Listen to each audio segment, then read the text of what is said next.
Hi guys, welcome back and I hope you people are keeping safe. Now let's begin with the new video, and in this video we'll be talking about platelet plug formation, right? So we were on the circulatory system and today we'll be talking about why and what is the basic function of platelets and how are they forming the plug at the time of an injury or wound, right? So in this video please pay attention to all the details what I'm telling you, because if you're skipping one step, you'll be gone for the whole video.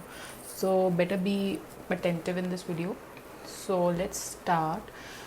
And in this video first we'll be studying about the blood vessel, diagram of the blood vessel.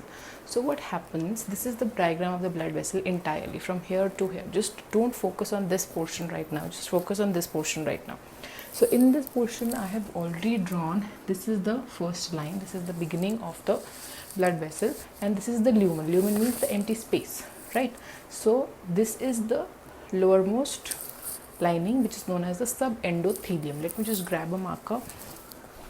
Okay, so this is known as the subendothelium and this is known as the endothelium. Endothelium is the upper layer and below it lies the subendothelium. So now what happens, as soon as or whenever we get wounded, ठीक है, कुछ भी आपको problem होती है, कहीं भी आपको कट लगता है, कहीं भी आपका कुछ भी गहरा वूंड है, या it is a deep wound, it is a major wound, minor wound, किसी भी टाइप का वूंड हो, उस केस में क्या होता है वो हम इस वीडियो में पढ़ेंगे कि कैसे प्लेटलेट्स में plug formation, platelets they come together and they form a plug in that area so that your blood stops moving out, right? So this is happening है. So now what happen, for example यहाँ पे आपकी हो गई injury, right, और any kind of wound, be it a minor और a major wound, कोई भी टाइप का वूंड हुआ आपका यहाँ पे हुआ, तो यहाँ पे इट गेट्स एक्सपोज्ड, ठीक है. तो यहाँ पे जैसे ही कोई कट लगता है, it is first attacking the endothelium lining because it is the uppermost lining. अंदर की साइड की सबसे ऊपर वाली जो लाइनिंग होती है वो एंडोथेलियम लाइनिंग होती है. उसके नीचे कौन सी लाइनिंग आती है? सब एंडोथेलियम लाइनिंग आती है. अब यहाँ पे चोट लगी, यहाँ पे इस एरिया पे आपका blood start to come out from this area, the blood starts coming out, ठीक है. तो इसका मतलब क्या हुआ कि अब ये पोर्शन यहाँ से हो जाएगा गायब. इसके नीचे ये पोर्शन है, this is the smooth muscle, right, and smooth muscle के नीचे क्या है? Collagen fibre. So now as soon as there will be a wound in this area, what will happen, this portion will be exposed to the external environment. ये जितना भी portion होगा ये expose हो जाएगा. Expose means it can be in contact, it will be in contact with the oxygen or with the air of the surrounding environment, so it will be exposed basically. अब expose होने के बाद क्या होगा? Smooth muscle and collagen fiber will come in contact with the air, the outside air.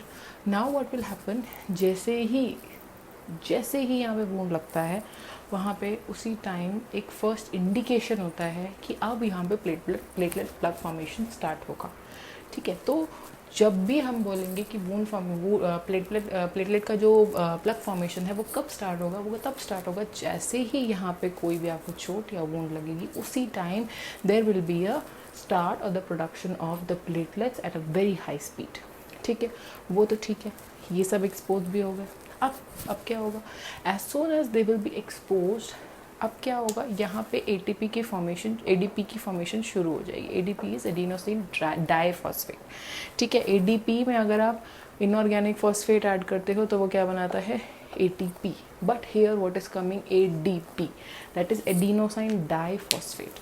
तो यहाँ पे क्या होता है, एडिनोसाइन डाइफॉस्फेट का सिंथेसिस स्टार्ट होता है, जिसकी वजह से क्या होता है, as soon as ADP starts secreted, it start releasing, वो क्या करता है, वो और प्लेटलेट्स को इंडिकेट करता है कि yes you also come. So this is as a starting point कि जैसे ही यहाँ पे कोई वूंड लगी, उनको पता है कि अब प्लेटलेट प्लग फॉर्मेशन शुरू होगा. But who is starting it? ADP is starting it. जैसे ही एडीपी आता है, यहाँ पे एक लेयर आ जाती है प्लेटलेट्स की, फिर वो प्लेटलेट्स आते हैं, फिर वो और एडीपी को सिंथेसाइज करते हैं, फिर उसके बाद एक और लेयर आ जाती है प्लेटलेट्स की. ऐसे ही धीरे धीरे एडीपी क्या करता है, सिंथेसाइज होता रहता है और प्लेटलेट्स तब तक फॉर्मेशन होते रहते हैं जब तक उनका ब्लड का जो सर्कुलेशन है, और I mean when the blood is going out of your body, that does not stop. This is happening in this part, ठीक है. अब आते हैं हम इस पार्ट पे. अब हमें कैसे पता, मतलब हमारी बॉडी को कैसे पता कि वूंड सिर्फ यहीं तक है? हमारी बॉडी को तो नहीं पता, हमारी बॉडी यहाँ पे भी प्लेटलेट प्लग फॉर्मेशन शुरू कर देगी, यहाँ पे भी प्लेटलेट प्लग फॉर्मेशन शुरू कर देगी. So in order to prevent that what is happening, यहाँ पे जितना भी वूंड है, for example this is the wound, इसके ऊपर अगर हमें प्लेटलेट प्लग फॉर्मेशन करवाना है, लेकिन हम ये नहीं चाहते कि इसके ऊपर भी जो नॉर्मल हमारे हेल्दी एंडोथेलियल सेल्स हैं उनके ऊपर भी वो फॉर्मेशन ना हो. So to prevent that what is happening now, you have to focus here for this diagram. Okay, इस डायग्राम में क्या है, we are saying that how to prevent the platelet plug aggregation. Aggregation means platelets का formation, उसको हमें रोकना कैसे है. यहाँ तक था कि प्लेटलेट फॉर्मेशन कैसे हो रही है, प्लग फॉर्मेशन कैसे हो रही है. फॉर एग्जांपल ये सपोज एक वूंड है, यहाँ पे प्लेटलेट्स आए, यहाँ पे एक लेयर बनाई, एडीपी को बुलाया, फिर से एक लेयर बनाई, then again one layer and again one layer. It keeps on forming until and unless your blood starts, it stops coming out of your body. In the same manner, हम ये नहीं चाहते कि this is an example, I'll just erase this part, or please do not focus on this part. What is happening in this part is we have formed one blood vessel. ये एक blood vessel है, ठीक है, ये lower है, ये upper part है. इसमें क्या है अपर पार्ट में, एंडोथेलियल सेल्स, सेम. यहाँ पे है ये वूंड, ठीक है. Just imagine this portion is not here, अभी तक हमने प्लेटलेट्स नहीं बनाया. तो यहाँ पे ये क्या दिखा रहा है, ये दिखा रहा है ब्लड वेसल है जिसमें एक वूंड आ चुका है, and now platelet formation has to take place. अब एडीपी क्या करता है, एडीपी सबको प्लेटलेट्स को बुलाता है. It is triggering the secretion of more platelets. So as more platelets will come to rescue, they will come at the wounded part. But do they know that this is only the wounded part? They will move to the right side also, they will move to the left side also.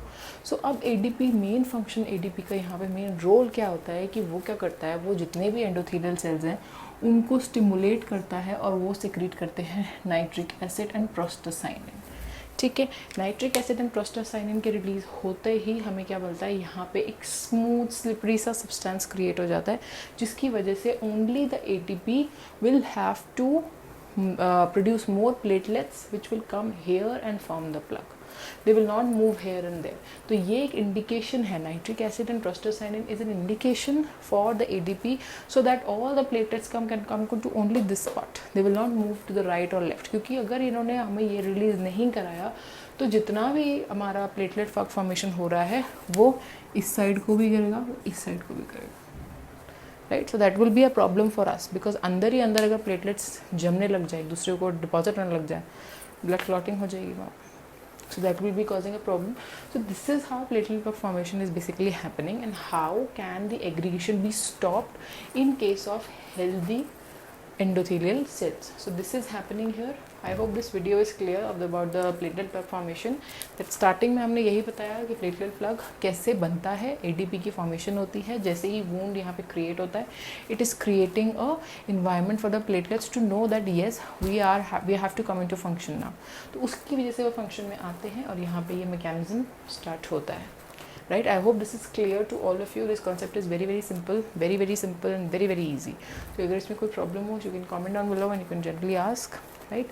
And do not forget to please like, share and subscribe guys, so that more and more videos can come forward, and I'll be putting forward the videos of the next thing, that is how is it happening in the case of thrombocytes, and what is the force of action, how is this happening in case of the white blood cells, other white blood cells कैसे हो रहा है उसमें भी, ठीक है, वो कैसे फॉरेन पार्टिकल्स को डिटेक्ट करते हैं, कैसे उनको engulfment होती है. So all this will be studying in the next video. So till then, take care and keep studying guys.